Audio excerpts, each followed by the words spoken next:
देखो मेरा काम है तुम्हें सही गाइडलाइंस देना बेटा, बाकी आप लोग अगर उसको फॉलो अप करोगे तो definitely you can improve, you can do better. But if you are not considering my advice, simply it means you have to responsible for everything whatever you are going to do or whatever you are going to get in your final exam. Let's start for the next. एक बार मैं इनको review करवा देता हूँ आपसे, ठीक है, ताकि आप थोड़ी सी समझ, अगर जो बच्चे पढ़ते नहीं हैं उनको थोड़ा सा हेल्प मिल जाएगा. देखिए पहला क्वेश्चन है हमारे पास, name two laws of chemical combination. तो आपको याद होगा हमने two laws of chemical combination कौन कौन से पढ़े थे. It was law of conservation of mass and दूसरा था law of constant proportion. Then next question आपसे पूछा गया था व्हाट इज एटॉमिसिटी. तो the the number of atom present in one molecule is called atomicity. और इस एटॉमिसिटी को हम लिखते हैं सबस्क्रिप्ट के रूप में, जो कि सिंबल के राइट हैंड साइड के बॉटम में लिखी जाती है. देन नेक्स्ट क्वेश्चन आपसे पूछा गया था state law of conservation of mass, जिसमें आपको सिंपली बताना था that this law state that mass can neither be created not destroyed in a chemical reaction. Then question 4 आपसे पूछा गया था कि state the law of constant proportion. So इसमें आपको लिखना था कि in a chemical reaction the ratio of the masses of the reactant and product remain constant. Okay उसके बाद आपसे जो है calculate the molecular formula, CO2 का मॉलिक्यूलर फॉर्मूला कैलकुलेट करना था. तो यहाँ पे आपको पता है, ठीक है, कि अगर हम बात करें किसकी, कार्बन की, तो कार्बन का एटॉमिक मास होता है 12, आप ऐसे 12 लिख दोगे, प्लस में, ठीक है, ऑक्सीजन का मास 16 होता है बेटा. और यहाँ पे कितने एटम है ऑक्सीजन के, यहाँ पे 2 एटम है. तो अब अगर आप इनको ऐड करो तो यहाँ पे 12, ठीक है, प्लस में 16 टू जा जो है वो 32 होता है. एंड अल्टीमेटली आपके पास ये 44 हो जाता है. 44 यूनिट ही आपका मास आएगा. तो इस तरीके से आप ये सिंपल तरीके से कैलकुलेट करना सीख सकते हो. अगला क्वेश्चन, क्वेश्चन नंबर 6 है कि in what form do atoms of noble gases occur in nature. तो हमने कहा था कि जो नोबल गैसेस के एटम्स है वो किस फॉर्म में होते हैं, इनर्ट. इनर्ट, ठीक है, इनर्ट फॉर्म में होते हैं. और इनर्ट का मतलब होता है जो किसी भी चीज के साथ रिएक्ट नहीं करते, because they have their octet complete, outermost shell उनकी पूरी तरीके से भरी होती है.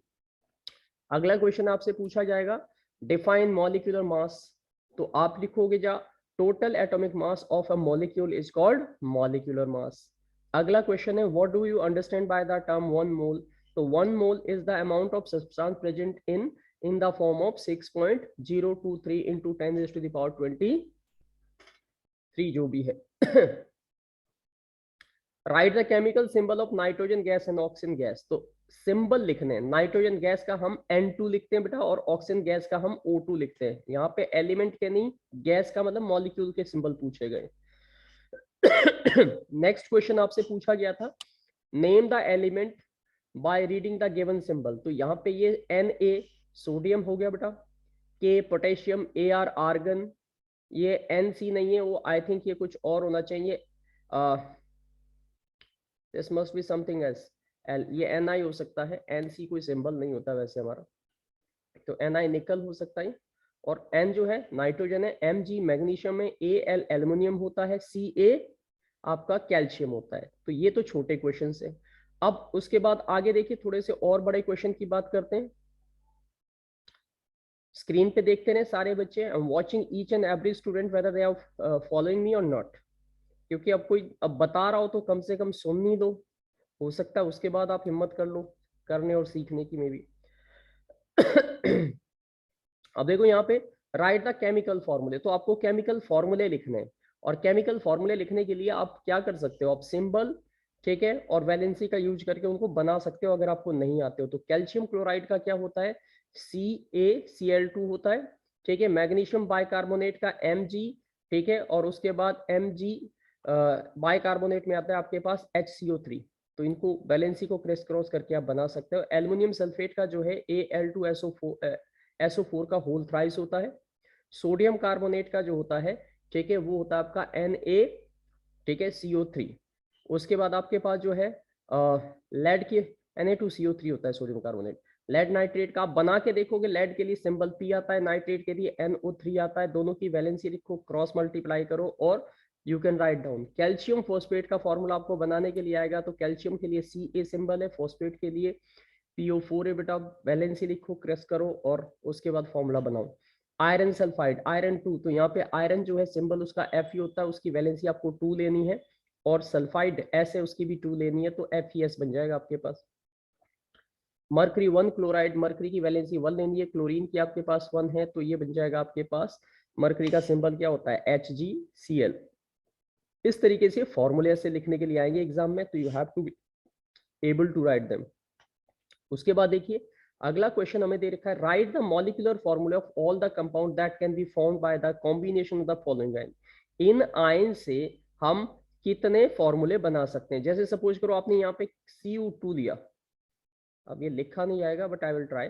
Cu2 है, इसकी वैलेंसी नीचे हमारे पास 2 है बेटा प्लस की, और सपोज करो मैं इसको, अब मेटल को मेटल के साथ तो नहीं रिएक्ट कर सकते, तो मेटल के साथ हमें नॉन मेटल लेना पड़ेगा, तो मेटल के साथ मैं क्या ले रहा हूँ, क्लोरीन ले रहा हूँ।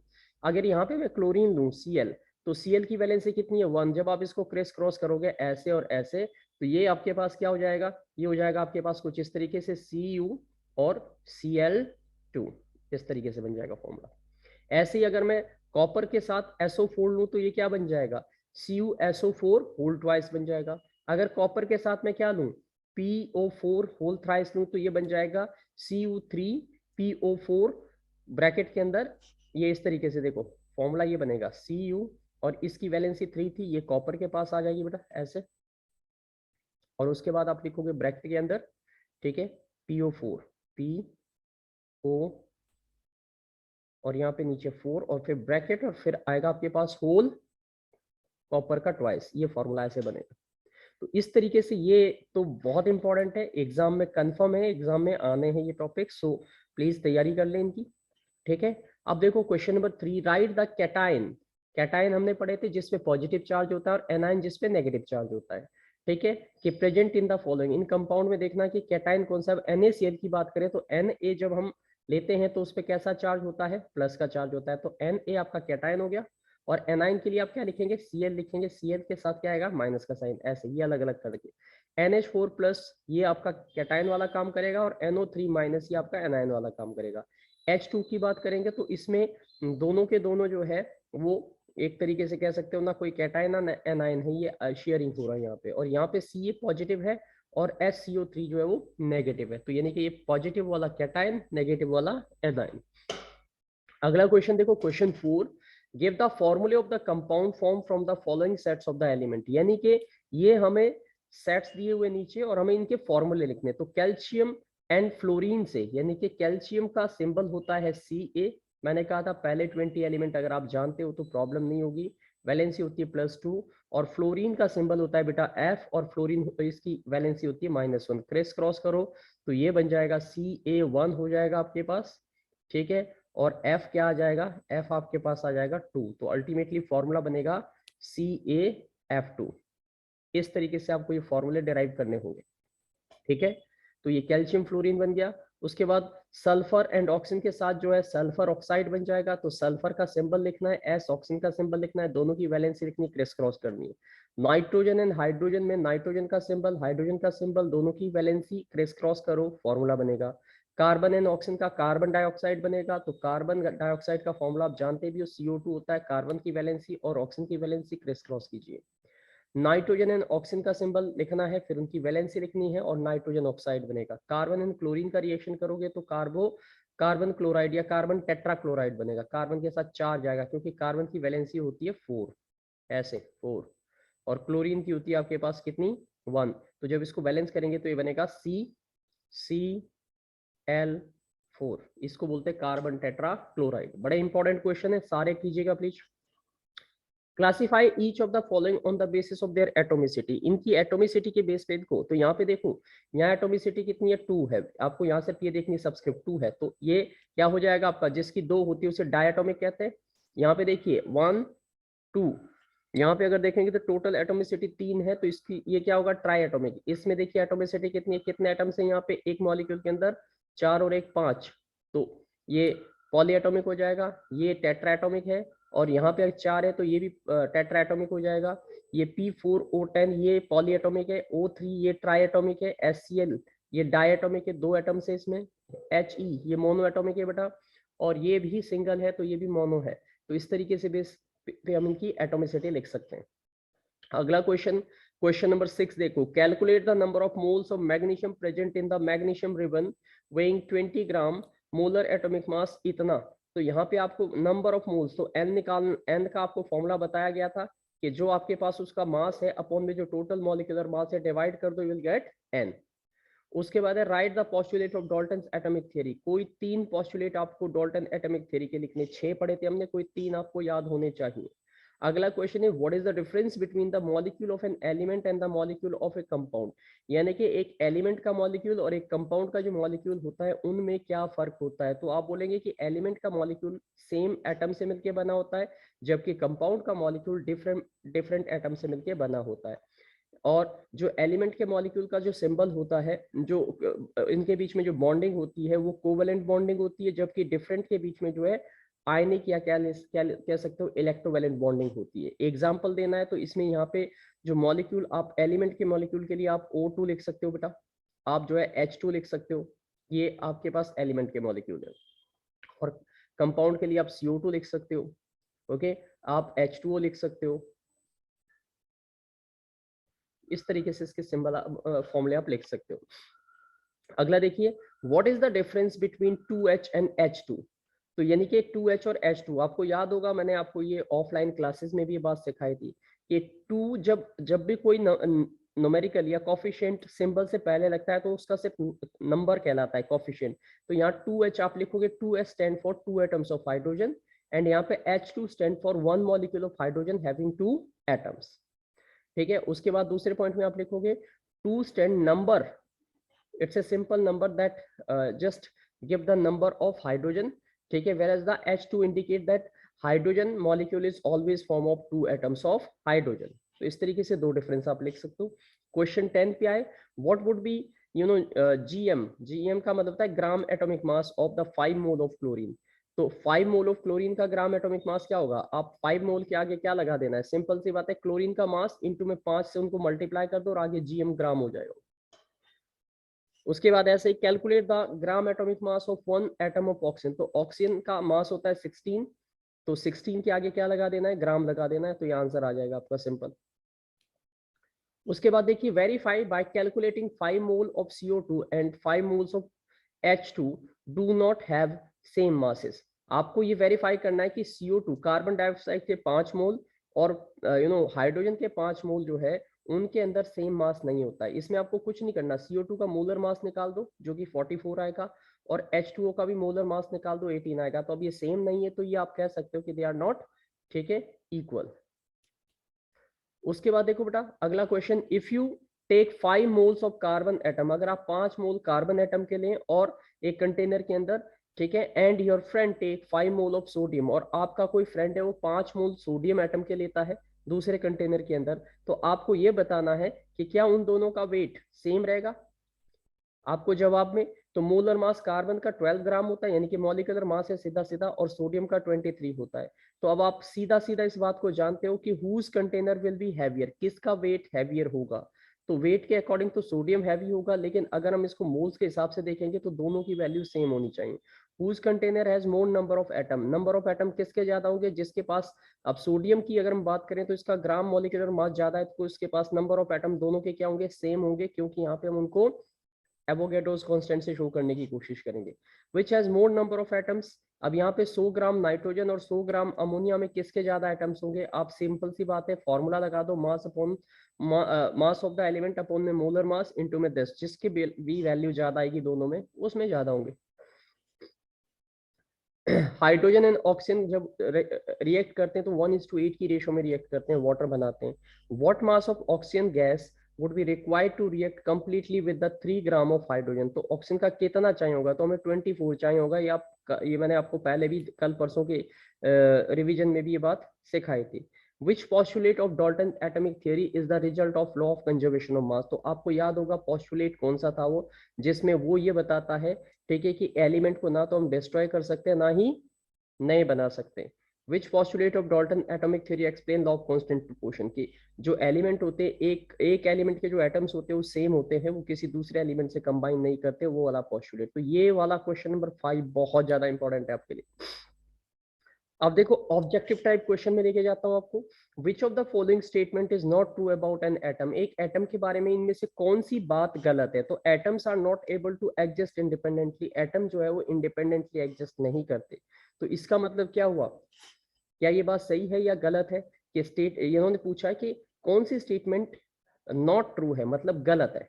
तो atom are not able to exist independently, ये कुछ इंडिपेंडेंटली हो सकते हैं, कुछ नहीं भी हो सकते हैं। Atoms are the basic unit from which molecule and ions are formed, ये बात सही है। Atoms are always neutral in nature, जो एटम्स होते हैं वो हमेशा न्यूट्रल होते हैं नेचर में।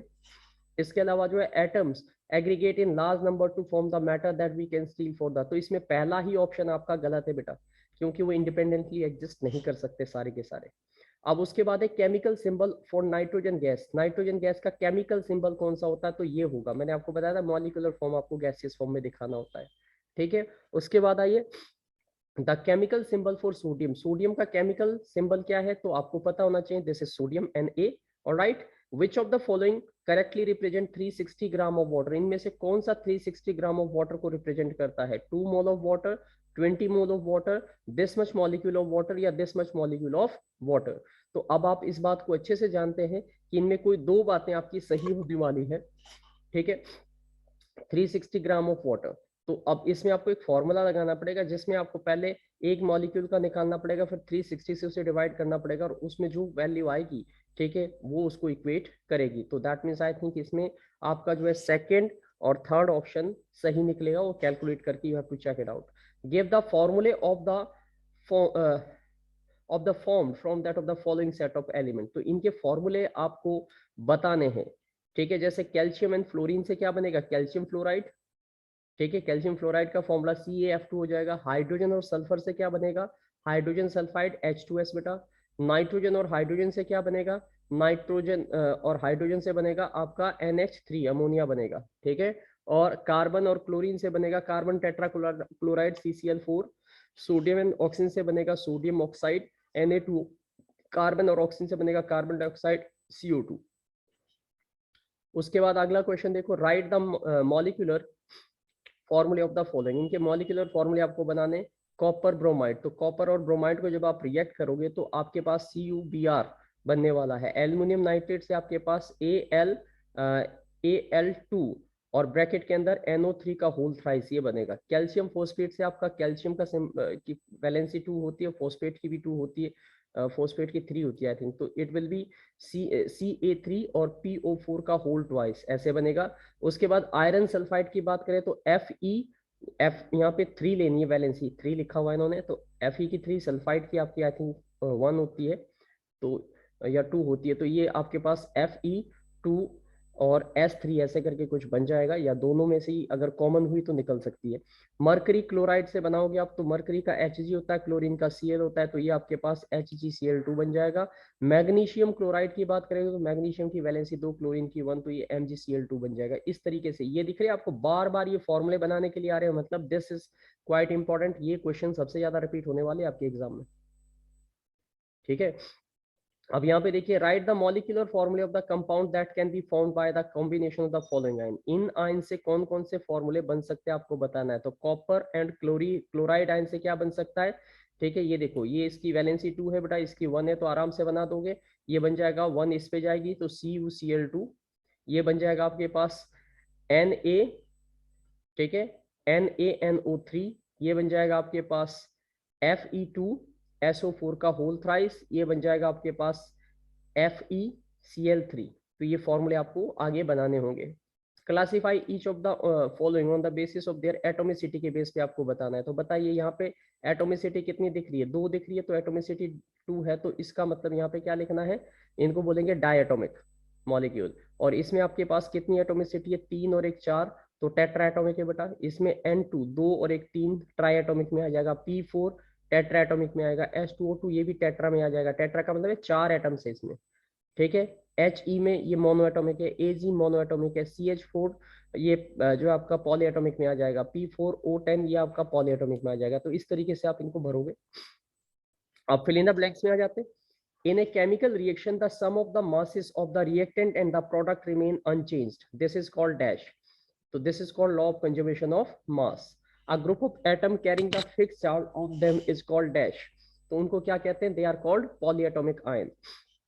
इसके अलावा the formula unit mass of Ca3 PO4 का होल ट्वाइस, तो इसका आपको फॉर्मूला यूनिट मास में कैल्शियम का मास इनटू में 3, ठीक है, फिर फोस्फोरस का मास प्लस में ऑक्सीजन का मास और 4 से मल्टीप्लाई, और उसको ब्रैकेट के बाहर फिर होल 2 से मल्टीप्लाई करके उसकी वैल्यू को यहाँ लिखना है।